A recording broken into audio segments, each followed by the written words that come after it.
Colliers International, for anybody who doesn't know, is a property services company. The third biggest in the world, apparently. Most of my colleagues do things like valuing buildings and seeking tenants for shopping centres and stuff like that.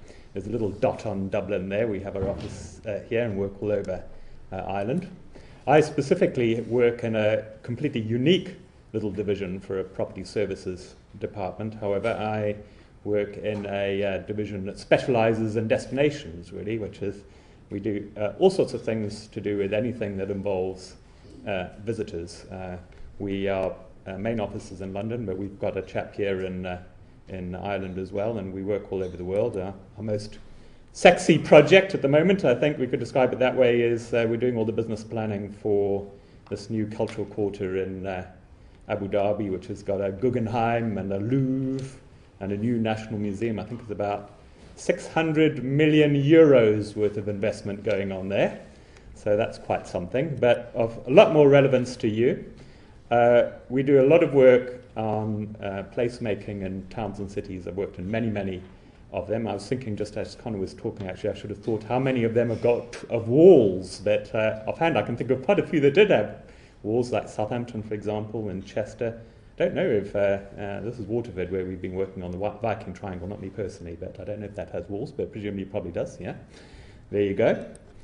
And I've been fortunate that I do a lot of sort of practical work on that, but have also had the opportunity to look at it from an academic point of view, I suppose, and do lots of research, mainly for English Heritage, the heritage agency in England, and I've done 4 really quite big research studies there, and it's the results of those really that I'm largely going to focus on today. So I'm mainly going to talk about English experiences, forgive me for that, but with a little bit of Ireland thrown in. Now, I'm quite sure that none of you in this room have this sort of impression when you hear the word heritage, but unfortunately there's quite a big body of heathens out there who do think of heritage in a slightly negative sort of way, but they're completely wrong. This isn't Milan, it's Leeds, the smartest shopping centre in the centre of Leeds.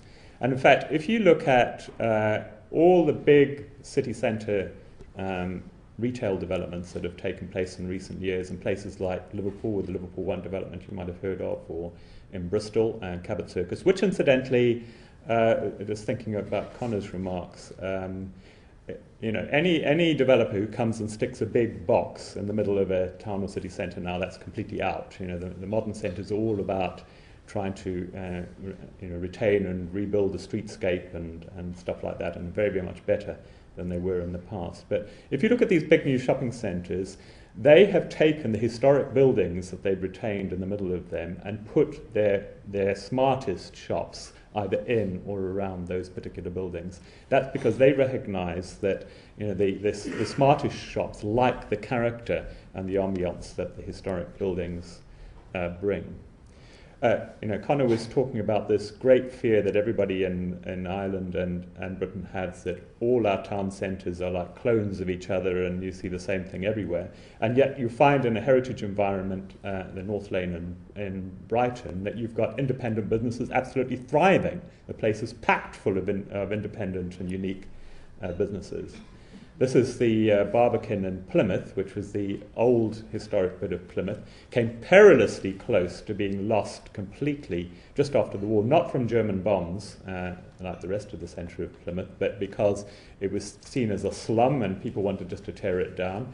And fortunately, the city council at the time instead divested the buildings into a trust, which is, in all the time since, has been gradually restoring and preserving them.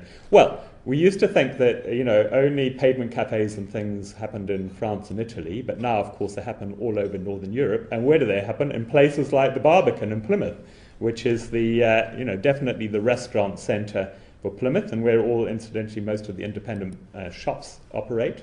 Now, we did a big catchment area survey around Plymouth, and when you asked people about what they liked about different bits of Plymouth city centre, the thing that they liked about the Barbican was its ambience.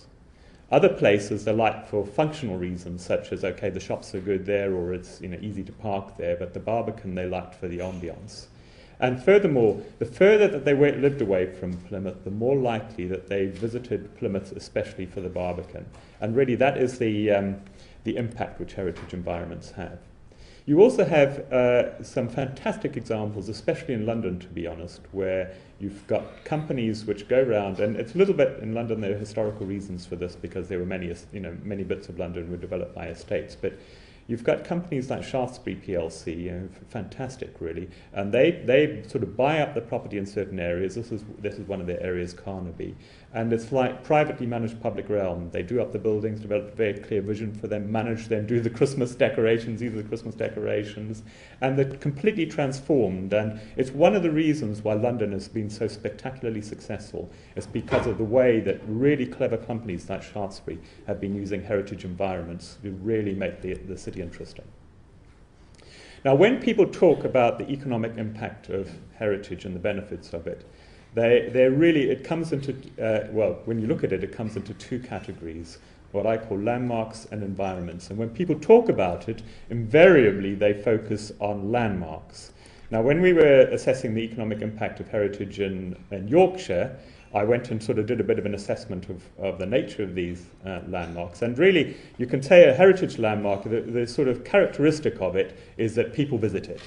There are all sorts of different ones, of course, but basically all have the common characteristic that people visit them for one reason, in their own right. And there are about 440 of them in Yorkshire using this assessment method, which was simply, if anybody knows, the Blue Guide is probably the number one guide for anybody who's interested, a travel guide for anybody who's interested in heritage and culture. And so I went up and literally tallied up all the various different things that were mentioned in the Blue Guide. Incidentally, I think it was kind of talking about the Lonely Planet, but almost everything that is mentioned in a tourist guide will be a heritage thing. Very little else actually it comes in that's not heritage related. But anyway, about 440. And then there are other things that you might not immediately think of.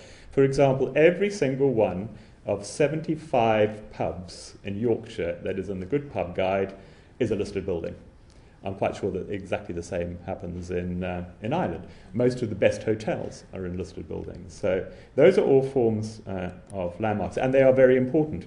I'm just doing a study for strategy actually for Arran district, which is in the south of England, and it's got three main towns: Arundel, Bognor Regis, and Littlehampton.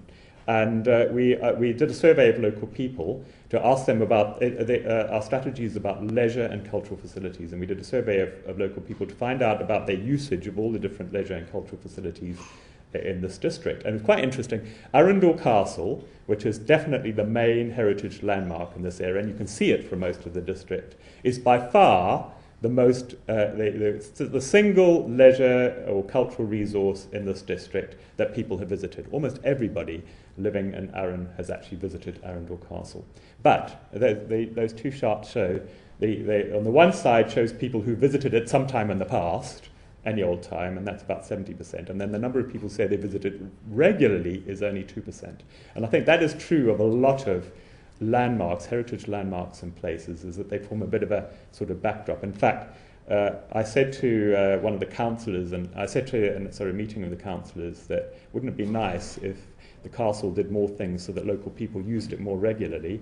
And one of the councillors said, well, the castle's like the sea here, people look at it, but they don't dream of going into it. So the other category of heritage really is townscapes or historic environments. And it's impossible to tell precisely how many of those people are in Chester. By the way, you can probably just see some walls in the background. Are in Chester because they like the historic environment. But we've done a lot of estimating, and we reckon that probably the economic impact of heritage townscapes is at least 10 times greater than the economic impact of landmarks.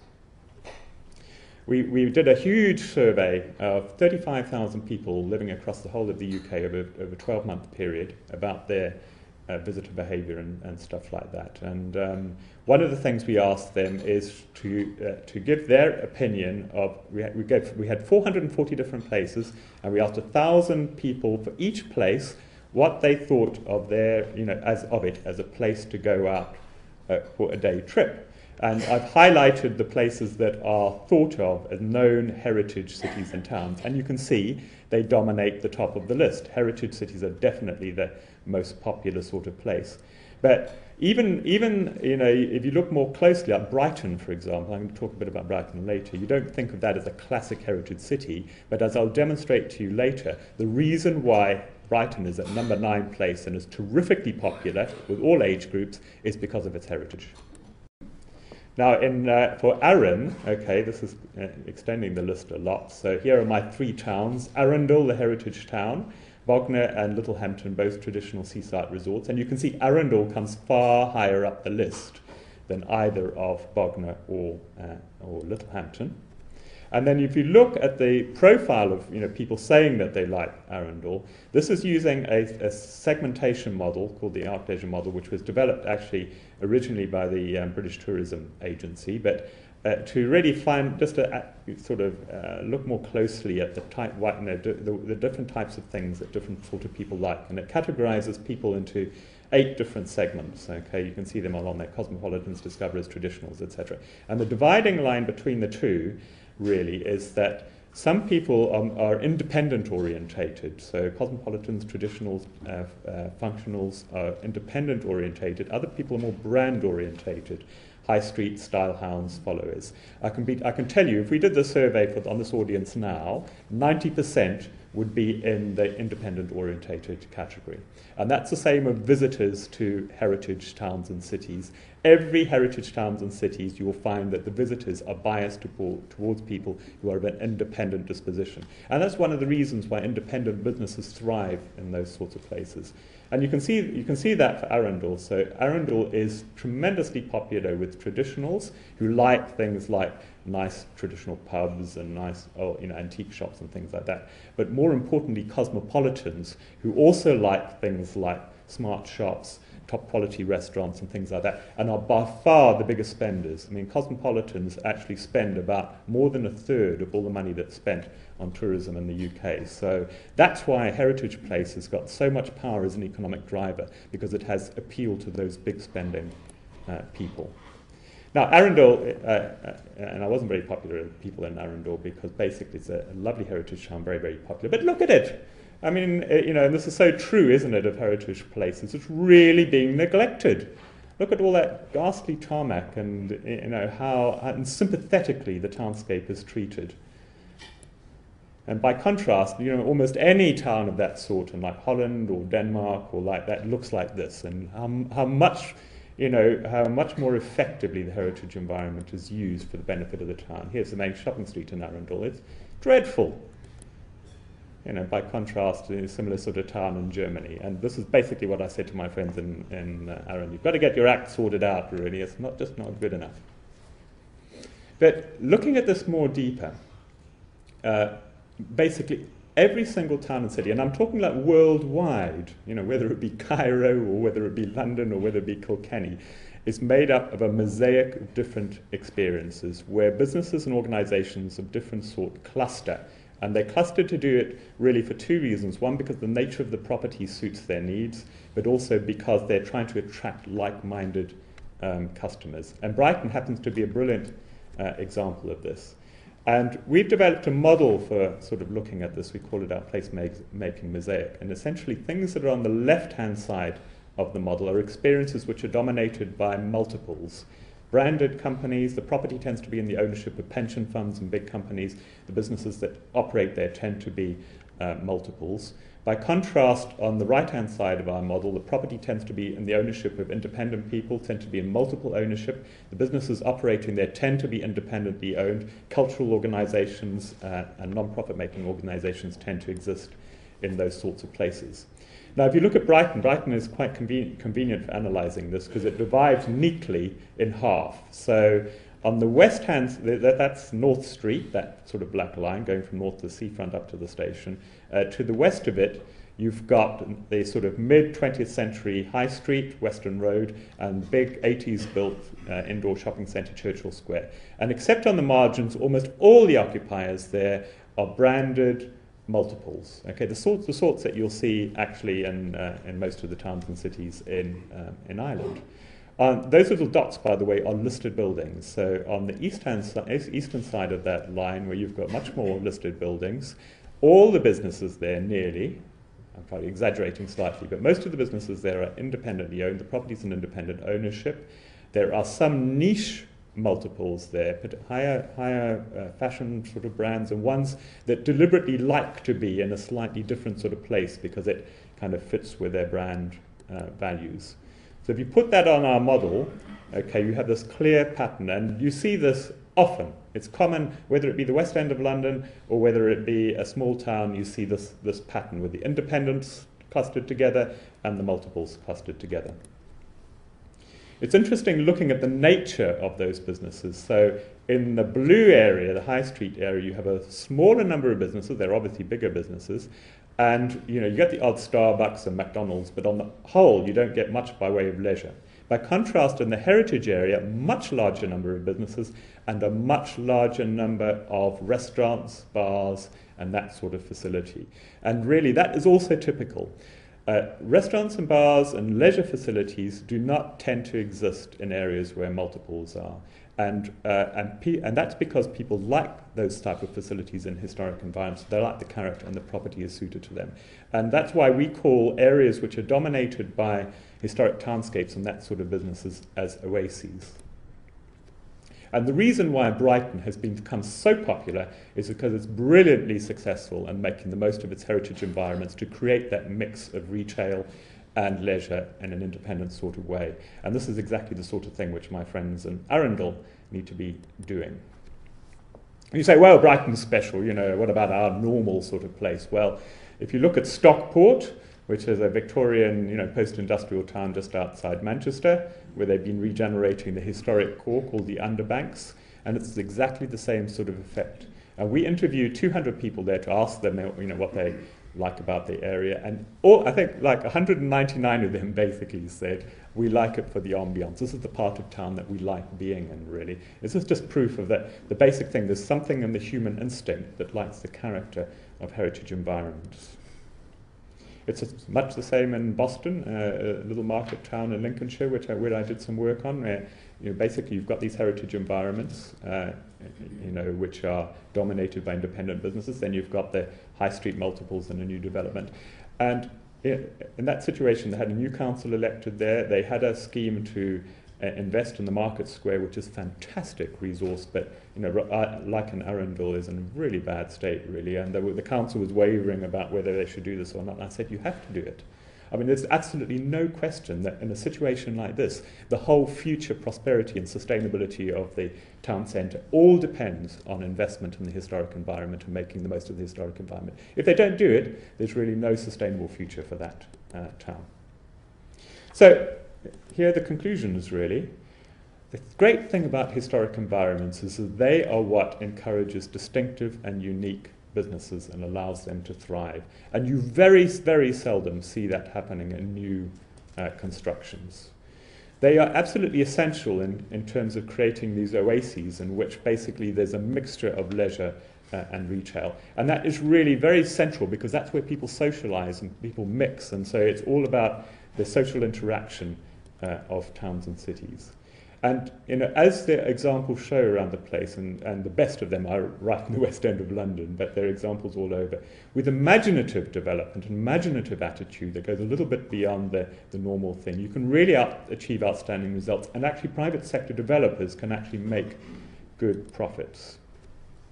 So that's why I say every town and city, without exception, really has to look at its historic environments, understand what it's got, and really have a plan to make the most of those historic environments. So just lastly, I had a chance a couple of months ago to spend a day down in Limerick with Roger, my colleague, really, and with stakeholders, and went just to have a look at it.